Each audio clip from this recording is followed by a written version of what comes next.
Welcome to Blueprints for Liberty, Designing the Freedom Cities of Tomorrow.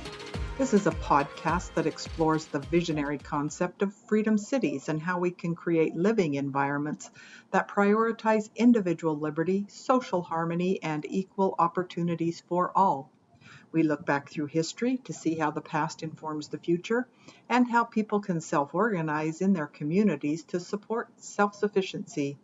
We also look to develop leaders that are moral and ethical in a world that is spinning out of control.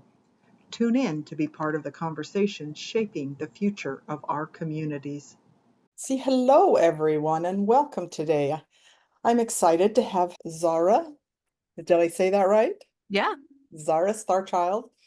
And we are going to have a conversation about knowing thyself and why it's important to know and understand ourselves and how it can help us better navigate many of the challenges that we face in our everyday life. So I'll let her take a few minutes to introduce herself and what she does, and then we'll just jump into the conversation. So have at it.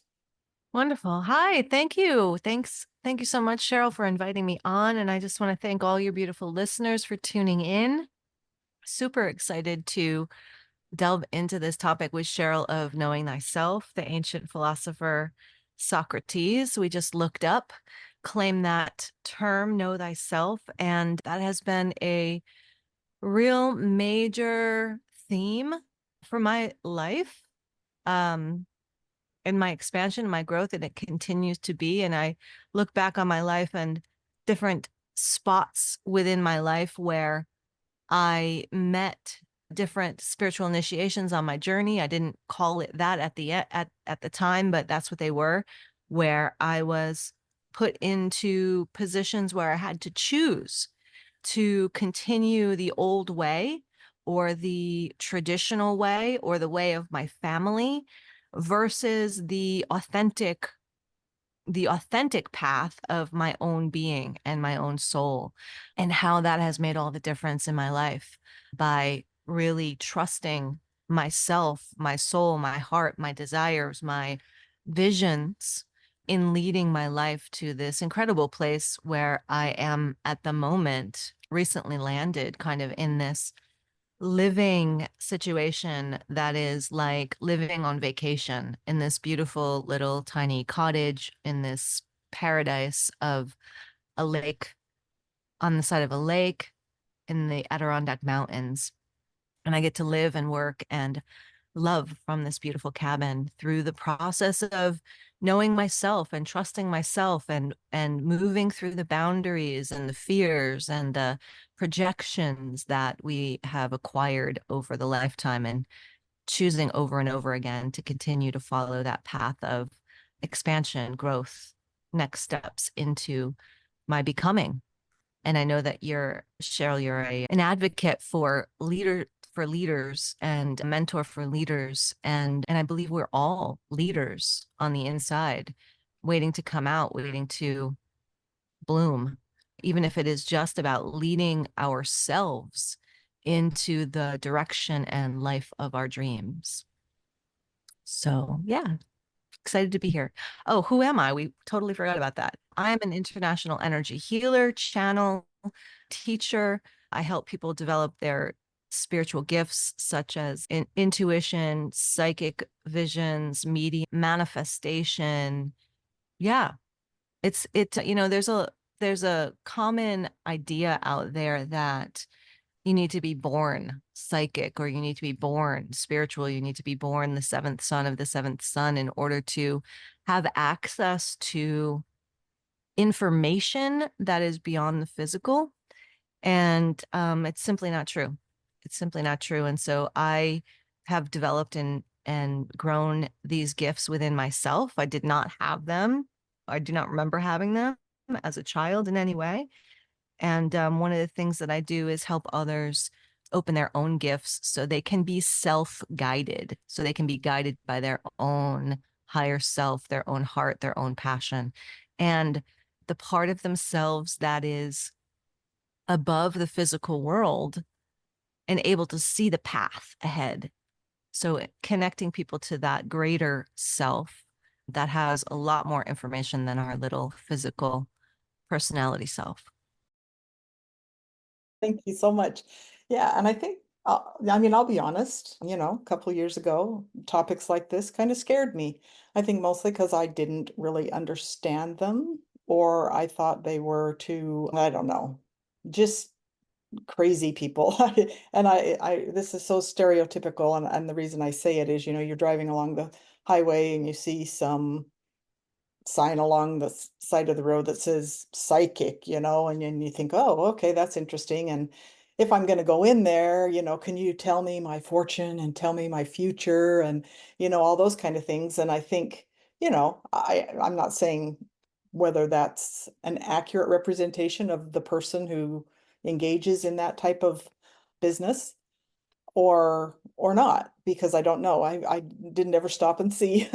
But I think in the world we live in, especially, and I can't remember, or I'm a student of history, at what point we really moved away from these ideas, that this ancient wisdom that people had for thousands of years. And then all of a sudden, science now, if you can't, use what is it, the scientific method to prove something exists or doesn't exist, then it must not be real. And if it's not real, if you can't, see it, touch it, feel it, then it doesn't exist. And I think it's really done us a disservice. I think it's moved us to a place where we really struggle to get to know ourselves.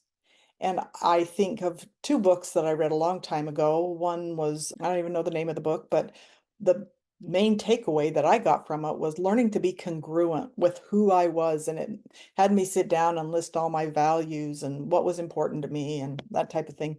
And was I living true to those values that I had listed there? And the other one, and I can't remember the name of the book either, but it was all about simplicity. And as you're talking about living in, the Adirondacks, I'm like, oh, I'm jealous, even though I have a nice little property here in Central Virginia and I love it. And it's similar in some ways, but it's just so nice to be back in nature and be able to slow down. And the name of the book had something to do with simplicity. And it was just really all about uncluttering your life, getting rid of all the stuff that we collect. And, that stuff, not only does the stuff, I think, prevent us from getting to know who we really are, because then we're just more busy trying to collect more stuff, which requires us to work harder. And as we spend so much time at work, and I was a workaholic for years, and I had a come to Jesus moment and said, no, you're not going to do this anymore. And ever since then, that's been 20 years ago or so, I've been able to really slow down and learn to appreciate what's happening around me, learn to listen to what's happening inside of me. And I am by no means an expert in this area, and I'm still feel like I'm a novice. So I'm engaging with people like Zara so I can learn more about it. So I'll let you take it from there. That's awesome. Yeah. So my brain wants to go off in three different directions from what you've said there. One of the things that you shared was in regards to the scientific method, which is if we can't prove it scientifically, then it doesn't exist. And that kind of mentality came in probably somewhere in the 1800s, right? Mhm. And it's still very prevalent today. And just your reaction, you shared your reaction to the psychic on the side of the road and not really wanting to dip your toes in out of a fear of being labeled as crazy, really. It's very interesting. I watched some media programs a while back, and they were sort of demonstrating how the program that I watched was about how the media, it was demonstrating how the media would make fun of and ridicule. They would deliberately bring people on to interview, and then they would make fun of and or ridicule them, making them look silly, such as shaman or any kind of new age person, any kind of psychic person. And so they would make jokes and they would sort of demean that person on the air. And I'm a child of the 70s and 80s, and we grew up with that. We grew up with a lot of ridicule of things that are different. And luckily, I believe that's really starting to dissolve and open up. Now people are becoming more open, more accepting of diversity in and of itself, which is a beautiful thing. So the one thread that you said here was, if you can't prove it scientifically, then it doesn't exist. That creates this reaction in me that in regards to the belittling of the imagination, right? So on a spiritual retreat several years ago, we were led into a 7-day experience of being fully enmeshed and immersed within our imaginational realm. And it was very difficult as an adult to continue to participate in this imaginary fairyland for 7 days. And I resisted it a lot. And finally we got through it, and there were big gifts through it. And one of the things that I realized through it is that in experimenting with opening and being in my imagination, it opened my abilities, my creative abilities. It opened my ability to channel. It opened my ability to receive insights from my higher self, or from my guides, or from God, or from Jesus, or from whatever source that was wanting to communicate with me.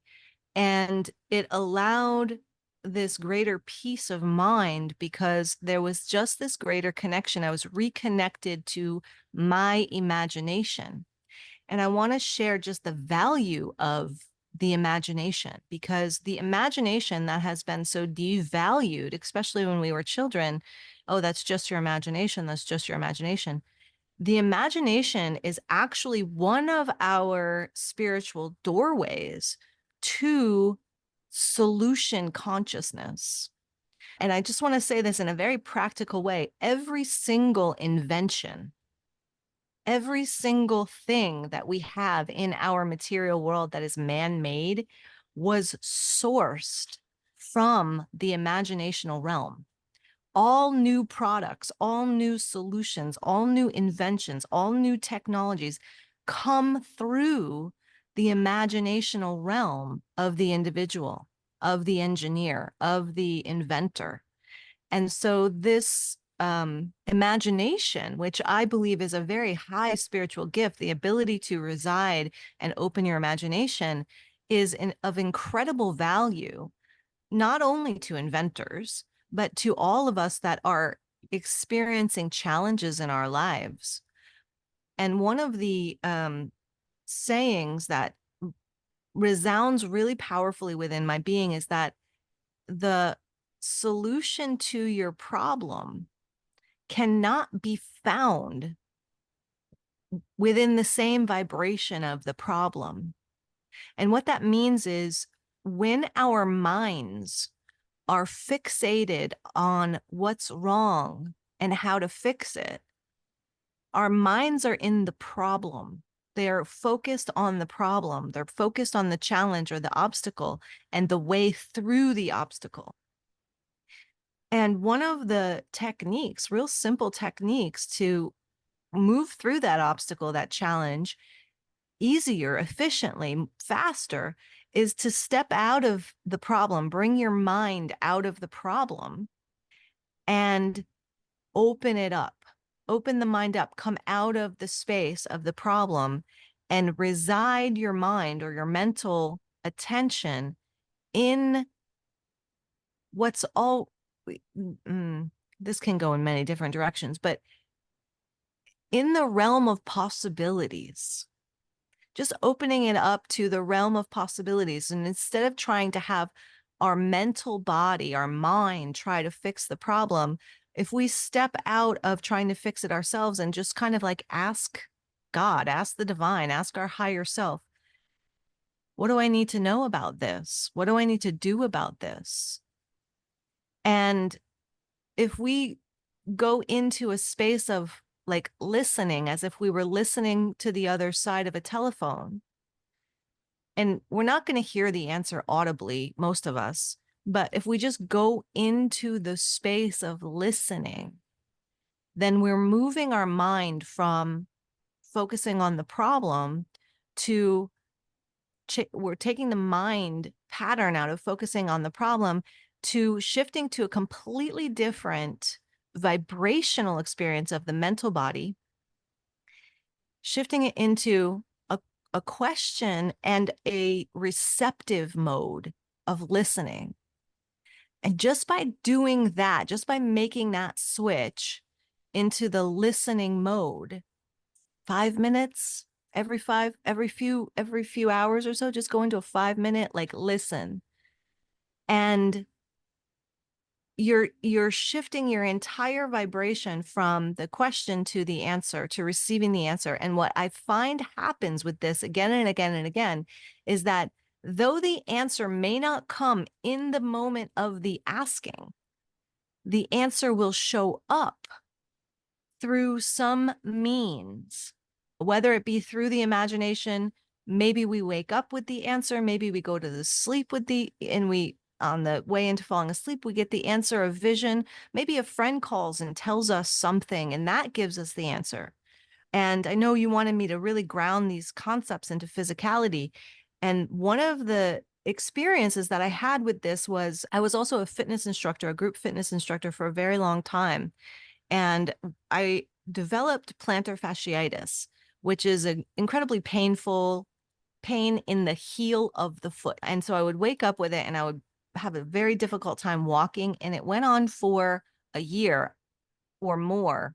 And I believed I had to stop teaching fitness classes. I was on that verge of stopping, pulling myself out of teaching the fitness classes. And then one day I just asked, I'm like, what is this? What is this? How do I fix this? What do I need to know about this problem on my foot in order to continue to do what I love? And it was either evening when I was falling asleep or morning when I was waking up, but I had my attention on the pain and discomfort in my foot. And I heard a voice in my head. I just heard a voice say, "It's not your foot, it's your ankle." And I thought, well, that's weird. Okay. So I just followed it and I went and I got an ankle brace, and the problem cleared in a week. This problem, this actual physical pain I had in my body for close to a year, cleared just by shifting my mind out of like, ow, my foot hurts. Ow, my foot hurts. It must be from my teaching. I must have to stop my teaching. That was where my mind was going into, it's not your foot, it's your ankle, wearing an ankle brace, and then having it completely cleared up. Does that make sense, or did I go off on a tangent there? No, it makes perfect sense. Okay. It makes me think, it was probably 10 plus years ago. I've been a consultant most of my life, and I engaged and I invested in a company called Mental Training, and they train high performance athletes is their number one, target audience. But they also, anybody that I think their motto is, we train people to perform their best when it matters most, something like that. And I mean, we've all heard this, so this isn't anything new, but it just made me think of one of the primary things they teach these high performing athletes is to visualize. And they don't visualize themselves performing badly because that just makes them perform even worse. What they do, and I mean, it goes into your imagination, and it's hard. And I found as I was coaching and trying to get people to engage with this, visualization exercise, it was really hard. And if I was working with youth, their parents were like, "Why am I paying you all this money to, this is ridiculous." And because I would say, okay, you need to imagine yourself, let's say you're a soccer player, on a field. What does the grass feel like? What does the day feel like? Is the sun shining? Is it hot? Or, what are you wearing? What do your clothes feel like on your skin? How does it feel when your foot hits the ball? And then you just visualize yourself, doing these various skills, and you visualize yourself doing them perfectly, because in your mind you can do them perfectly. Now, translating that into your body is a different story, but the more you visualize yourself doing it, and they've done MRIs and of people's brains and things that show that when you are so fully engaged with this process, that the same thing is happening in your brain when you visualize it as when you actually do it. And one of the examples that they give is like playing the piano. They had somebody, and I also play the piano, but there's those that they did this study. There's those that didn't practice at all. Obviously, they didn't get any better. There's those that practice the piano in their mind. And then there's those that practice the piano just physically, sit down and play the piano. And then there's those that both practice in their mind and physically. And of course, we all know the answer. Those were the people that performed the best. But what they were so amazed at was the people who literally practiced in their head did as well as those who only practiced physically. And it's like, how can that be? Isn't that incredible? Yeah. I think, and we've heard this said 1,000 times too, we only utilize 10% of our brain. I'm not kidding. I think we don't even use 10% of our brain. I think our brains are capable of so much more. And there's so much energy around us that we don't even realize exists, that we are just totally underutilizing all of the power that is available to us. Absolutely. Absolutely. One of the main things that I teach is awakening your light body. Mhm. And through the course of teaching the light body course, what I'm actually guiding students and people to do is what I believe is activate those latent parts of the brain that give us access to these multidimensional aspects of ourself. And that's what I mean about these spiritual gifts, such as just there's a spiritual gift just of knowingness. It's called clairsentience, right? And it's claircognitance, something along those lines. And it's just pure knowing, like And so, and it just comes into you, it. And that, like a quick example of that is just eating at a cafe with a friend, and then suddenly that your parking meter has run out and there's a parking guard coming. You need to get up and go throw a quarter in there. And so you get up, and sure enough, you throw the quarter in, and then you see the parking guard come down the street. And that's an actual experience that I've had to this greater aspect of my own being, my own knowing, the field of who I am that's beyond my physical body. Oh, excuse me. You might want to edit that. I just choked on my gum. Or not. Mhm. Leave it authentic. But yeah, so let's see. Yeah, you're gonna have to edit this because I just lost track. Shoot, you were talking about athletes and piano players performing, practicing, performing, and better. Right. Okay. So yeah, one of the things that I wanted to say in regards to your example of the pianists that just practiced in their minds, I also had read some articles about bodybuilders that did the same thing. Like they just trained in their mind, and their muscles actually grew as if they were lifting the weights with their body, which I thought was pretty out of this world. It is. And it's amazing because they're now training athletes who get injured to continue practicing just in their head. Yeah. Yeah. And it helps them heal faster. Obviously it keeps them in a good, positive mental frame of mind. And then, of course, they don't lose skill while they're recovering. So, Yeah.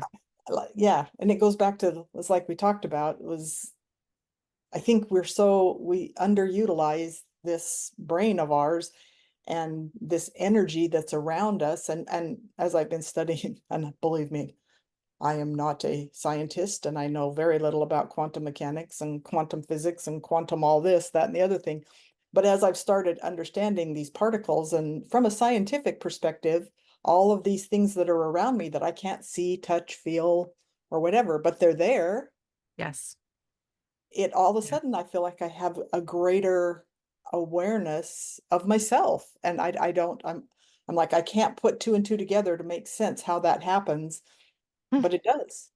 Yeah, absolutely. I think that, in regards to knowing thyself, I believe that 90% of the world is walking around with this very, very limited understanding of who they really are and of the power that they actually have to influence their reality. And the power of the mind, as we were just talking about, with the visualizations, with the imaginations, with the opening to solutions. And I believe that has been designed as part of our evolution as a human species, right? I believe we had to turn down or dumb down maybe some of these intuitive senses that we have in order for greater physical survival or greater focus on the physical. I'm not exactly sure how it happened, but we were talking before you started the recording about the ancient Mayans who had incredible information about medicinal plants and astronomy and all kinds of things, and all of the ancient buildings that were like the pyramids that were built with monoliths with exact precision. I mean, yeah, it's just completely amazing. One of the things that I wanted to share from the topics that you brought up was about this beautiful little cottage lake house that I had.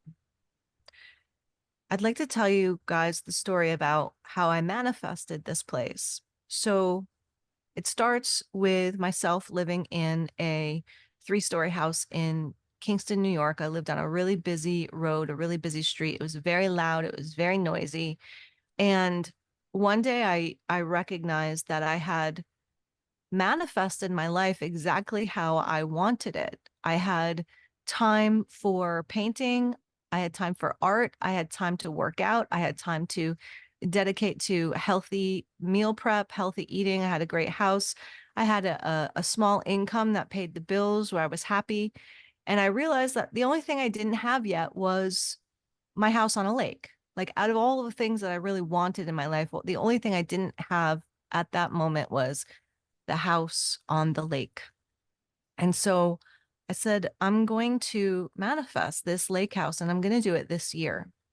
And just so you know, all of those other things that I had manifested, I had done it through the intention of manifestation. I had been involved in energy work and awakening the light body, spirituality from a very young age, and always practiced the tools that I was learning and growing into.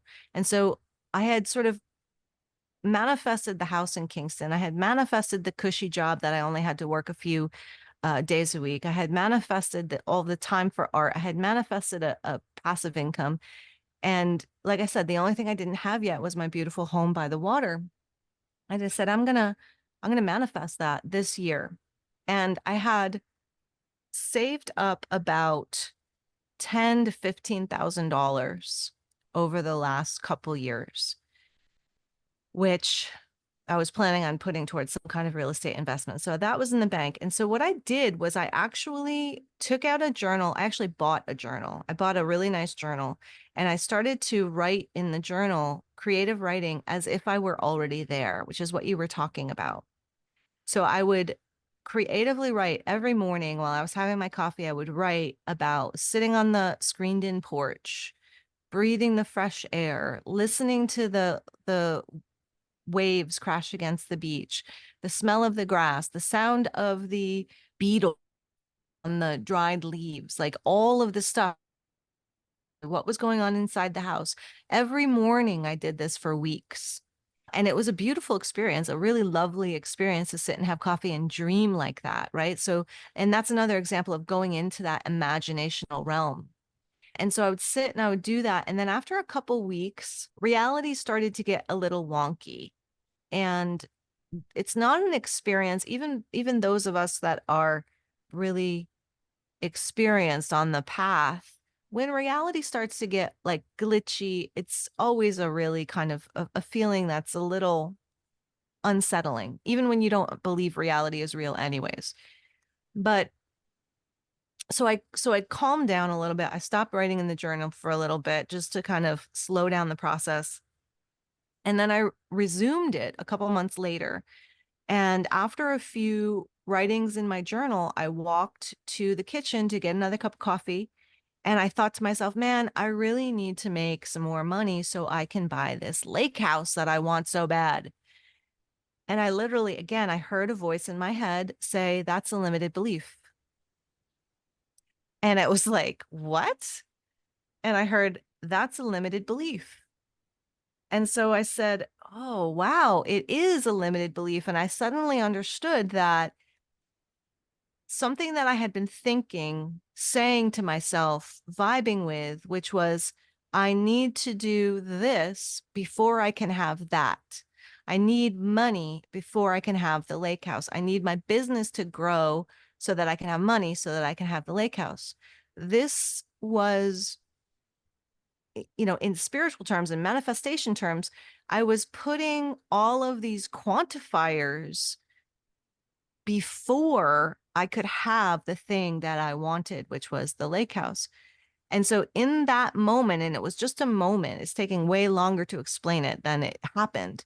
But in the moment, I understood that that was a limited belief. And that was the last piece of energy that was blocking the manifestation of this lake house. And so I just started to say to myself over and over again out loud, I can have the lake house now. I can have it now. I'm opening to receive it now. It's coming to me now. And I just started saying that over and over and over again. And I swear to God that the lake house came into my field within 2 weeks of that. My mother called me up and she said, you wouldn't believe it. My friend knows somebody that's selling this lake house and I'm going to buy it and I'm going to fix it up and I'm going to sell it. That's what my mom said to me. And I said, Mom, that's mine. That one's mine. That one. And then long story short, it was a shack that hadn't been used for 30 years. It's a small place, less than 2,000 square foot. But I had manifested a beautiful, amazing partner, a beautiful, amazing man who happened to be a contractor several months before this. And so we were in a beautiful relationship. And then this beautiful, well, it wasn't beautiful at the time. It was a shack, literally full of squirrel beds and bees nests and 40-year-old filth. But we came in and my partner and I we spent every weekend for about 2 years gutting the place and putting it back together. And the best thing about this is that this was during the middle of the pandemic. This was in 2021, early 2021. And we purchased the lake house for $40,000, which is unheard of, basically. And my partner convinced me to get a loan instead of using the full-on cash that I had saved up.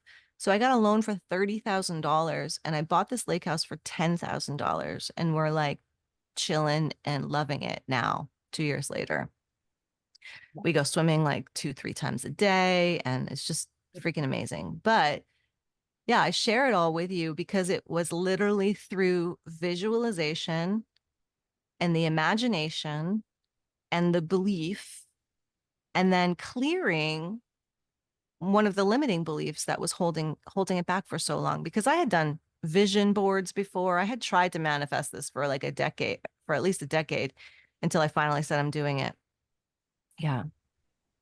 So I just put that out there. And in regards to knowing thyself, also knowing what it is that you want, getting really, really clear on it. But then there's levels and layers to receiving it. So there's limiting beliefs about that it's going to take so much time, that we have to do this before that I'm not good enough, and all kinds of different programs that are running in our emotional body, in our mental body, in our physical body even. So knowing thyself is, again, multidimensional. We have all these different aspects of our being that are in play within our physical body, within our mental body, within our emotional body, within our personality. In the energetic healing world, we call them soul aspects or subpersonalities.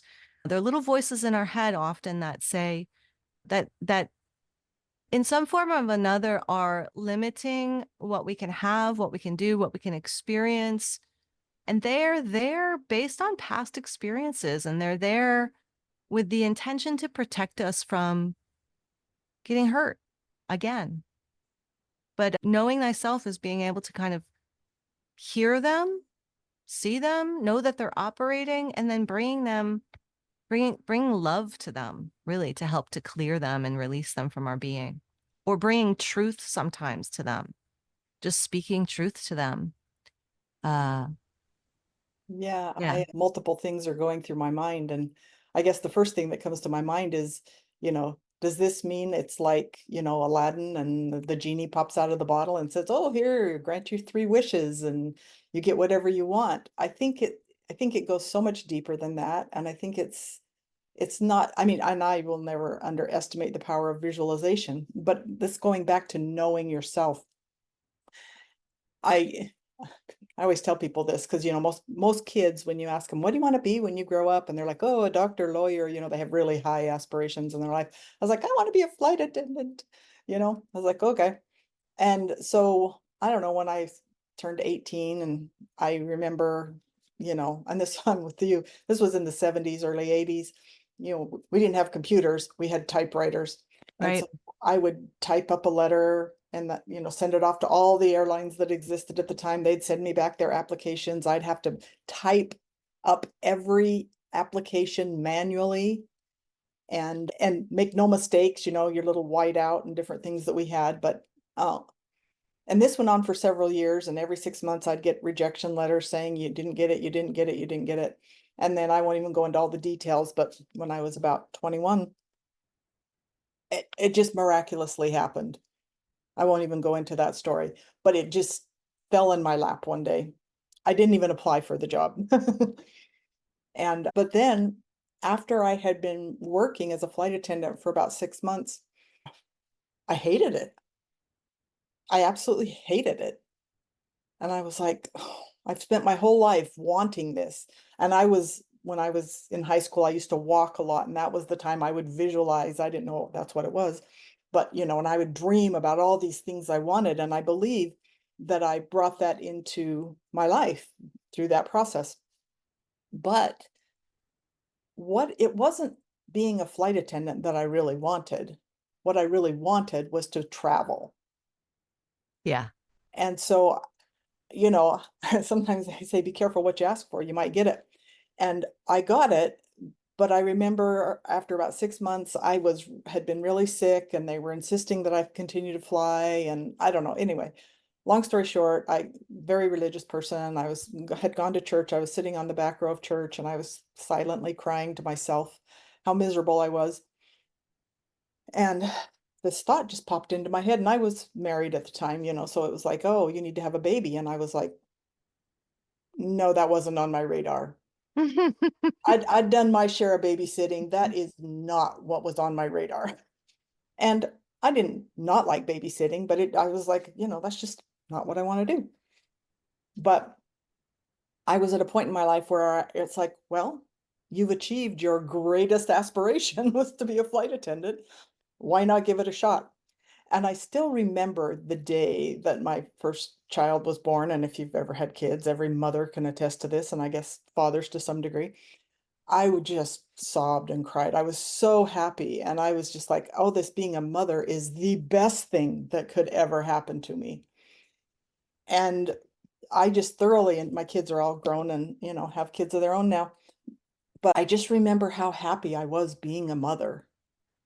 And I think this kind of makes me think of, if I would have known myself better. It's not that being a flight attendant, I don't feel like being a flight attendant was a mistake in my life by any means, but it helped me better understand that I need to really know myself. What was it about being a flight attendant? It's really that I like to travel. To this day, I like to travel, but I don't like to fly standby.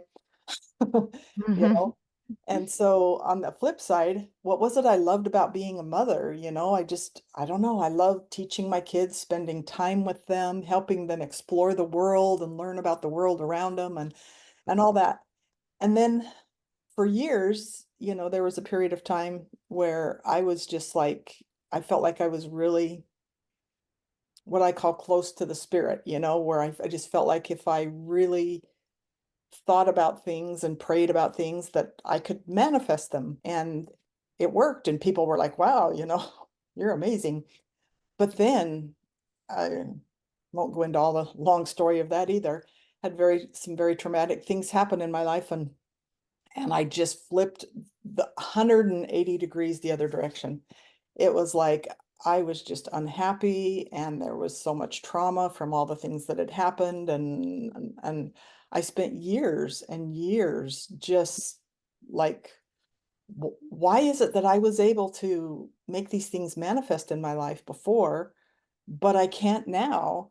And it's because of all these blockages, and it's really, truly only been in the last year or so that I've started to let go of some of those, not even realizing they were there, that I'm able to start manifesting things again. You know what I mean? Absolutely. Yeah. Yeah. Yeah. So when I'm working with people one on one, we're really looking at what those what those blocks are and where, the basics of knowing thyself is really like you've got your physical body, you've got your emotional body, you've got your mental body, and then you have your spiritual body.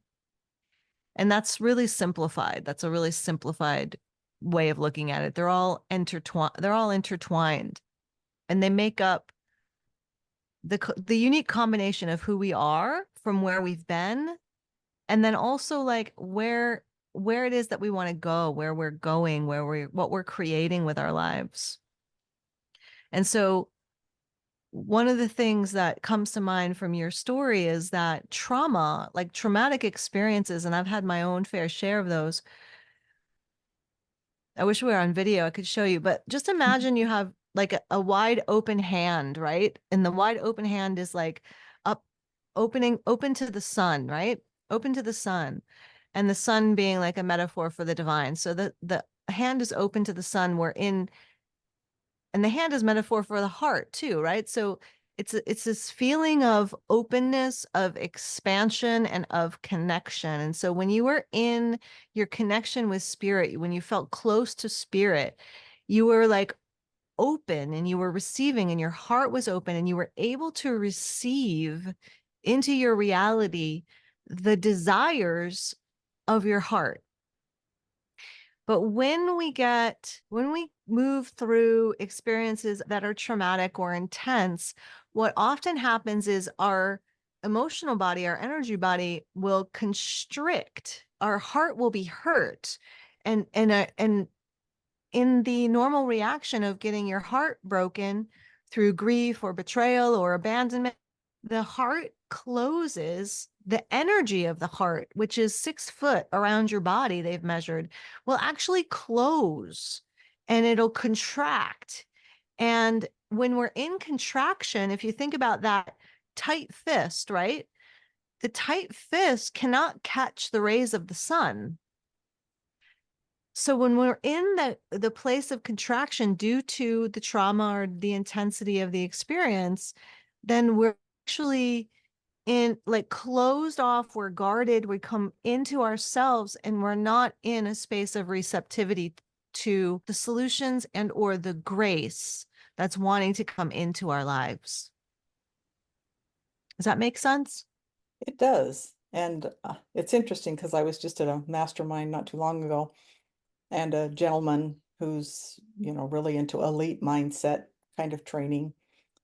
And this is so ironic because my husband's usually like the one that doesn't buy into all of this kind of ideas. He's very much on the, for lack of a better word, scientific side of things, where I'm more on the spiritual side of things. This guy gave us an exercise and he simply said, basically take your hand and put it over your heart. Now reach in your heart and find something that you are that that you really want. And then take it and pull it out of your heart and then extend your arm out, and have it out here. And then think of something that someplace, something, like your lake house, something, some place or something that's really means a lot to you. And then after you've experienced that in your mind, take that and put it back into your heart. And so, I did the exercise. I was like, that's cool. Didn't do anything for me. But he said to the group, he said, did you actually feel energy being put back into your heart? And I was like, no, I didn't. But my husband was like, yeah, this is weird. I did. That's I was like, okay, great. this is Great. weird.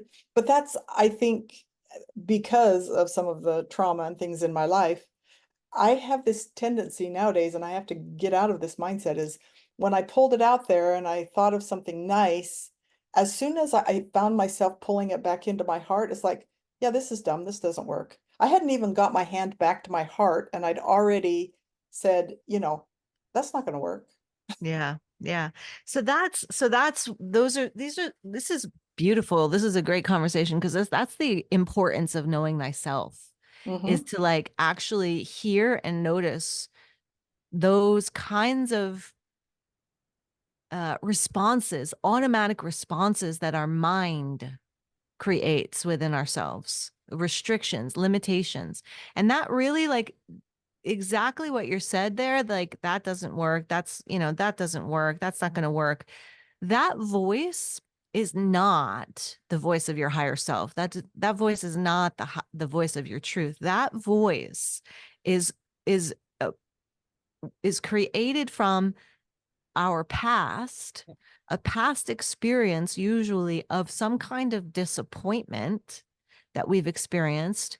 And so it negates the possibility for growth, expansion, receiving, based on the fact that it doesn't want to be disappointed again. So it's a voice that protects, that doesn't protect you, but it imagines that it's trying to protect you from being disappointed. And that's a minor one. The disappointment one. There's much bigger ones out there as well. Like the voice that there's voices within people that believe certain things about men or women, or that's an easy one to do. Like they'll have had people who have had traumatic experiences with partners, romantic relationships. If these experiences haven't been brought to the light, meaning really looked at and understood and unraveled, what was my part in this? What was I trying to receive in this? What was I trying to give in this? What was I trying to share in this relationship? What was my part in the dissolution of the relationship? What did I believe about this person? Like, these are questions that we want to ask ourselves when the thing that we thought that we wanted didn't work out in the way we wanted. And in the process of going through the grief, loving ourselves through the grief, loving ourselves through the betrayal, ourselves through the abandonment, then we can heal those voices. We can bring them into our heart. We can sort of calm the voice within us that says it was all our fault, or we're not worthy of anything, or all men / all women are bad. And if we don't do that, if we don't bring the illumination of our mind to these parts that believe in limitation, then we continue to create our reality from the belief in limitation, the belief that we hold. Just like you were talking about quantum mechanics before. And the basics of the quantum mechanics is the observer effect. The person that's looking at the light, they expect to see a particle, they see a particle. Another person that's looking at the light, they expect to see a wave, they see a wave. Then they expect to see a particle, they see a particle. So they notice that the light that they're looking at, the scientists, they're actually looking at particles of light or waves of light.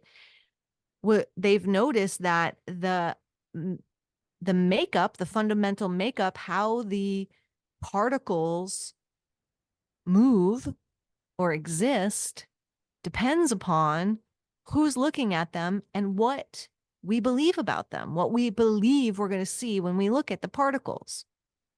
And because everything, all of the material world is actually just made out of light, made out of particles of light, vibrating and congealed in different ways, in different formats, it all shifts and changes as we look at it, depending on what it is we expect to see. So if we expect to see that all men are philanthropers or all men are adulterers, then we're going to see it everywhere, everywhere.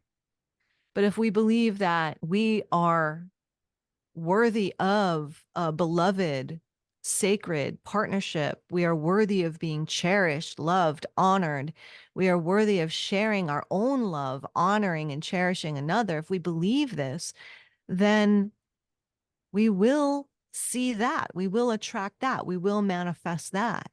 And that is the whole point of knowing the self. The whole point of knowing the self is becoming, from my perspective, is becoming that conscious co-creator of our own realities. Yes. And I think that is beautiful. I think that's a good note to end on. I think you summarized it really well, because in essence, we create our own reality. And I think we don't believe that. I think we believe that there is a reality, and our responsibility, for lack of a better word, is to observe the reality as it exists instead of creating our own reality. Yeah, or function within the reality that already exists rather than, Yes. yeah, And, recreating something new. Yeah. We were and taught that. We were taught that. we were, and it's interesting, as like I said, going back to ancient wisdom too, I think from a religious perspective, and I'm not knocking religion because I'm definitely a very religious person, well, religious and spiritual, is that I think religion has kind of hijacked a lot of these concepts. And if you believe in Jesus Christ, you almost have to believe there is Satan, because that's the whole purpose behind, if you get into the whole religious story. And something very fascinating that I'll bring up briefly here was, I don't know what possessed me one day to, I don't literally mean possessed, but I was thinking about what the word occult meant. And I've always associated it with satanic things. And so many of these spiritual things that we've talked about are associated with satanic beliefs. And when I looked up the word occult, it had nothing to do with Satan. There was not a mention in any of the definitions of Satan. Yeah. It was just kind of mystical, and we've once again associated mystical with satanic things. And I believe we negate a lot of the ancient wisdom that has existed since the beginning of time, if there is such a thing as time, because man created time, that for whatever reason, these terms got hijacked, and they lead us to think about things that aren't really, they're not the real definition of these words or these concepts and ideas. Right. Right. When that what you're sharing right now is really, really interesting. And it brings us back to something that we were talking about at the very beginning of sort of like, how did we move out of that connection to all that is into this place of real limitation now? And now you're bringing up the concept of religion and from the history of religion, what I've experienced or read or looked into, when these religions were originally forming, they were one of the very fundamental things that they did was they actually they separated how should I say this? Let's use the concept of original sin. The concept of original sin in the Bible did not exist in the Bible. It actually doesn't exist in the Bible. It was later added in the Bible from some French bishop, I think, in the Crusades. Created it. It wasn't from the original Bible. This guy within the Crusades created the concept of original sin. I can't even remember his name now. My brain doesn't hold details like this. But that concept of original sin was implanted into the human collective consciousness through religion. And what happens on an energetic level is your crown chakra, your crown chakra is your energetic connection to your spiritual divinity, to your spiritual access, your crown chakra, to spiritual communications. And one of the blocks, one of the energetic blocks to your crown chakra and to accessing your spiritual connection is the frequency of guilt. So guilt, it was a seed of guilt that all of us are bad because we were born from Adam and Eve, the original sinners. And that was a concept that was told and retold and told and retold and told and retold. And the whole idea of this concept of original sin was to separate humanity from their own knowing of God, so that humanity would believe that they would need to come to the priest or the bishop or the hierophant who was the master, who had the Bible, who had the knowledge, who had the direct connection to God. So if you wanted forgiveness, you had to go to the priest to get forgiveness. You had to, if you wanted to access to God, you had to go to the priest, you had to go to the church. And so it was the original founding of these big religious organizations was based upon a control, accessing control over people's minds, people's behaviors, people's thoughts, what people were doing. And in that way, that's probably how we moved from having access to our innate knowingness, right? Like back in the indigenous peoples of the earth, they had communication with the plants. They knew which plants were medicine. They knew which plants were poison. And they knew it, some of them knew it through being passed, the wisdom was passed on ancestrally, but some of them, the original ones, they got that knowingness directly from the plant entity, from the plant, the sentience of the plant itself, or from their connection to God, their connection to higher self, their connection to spirit.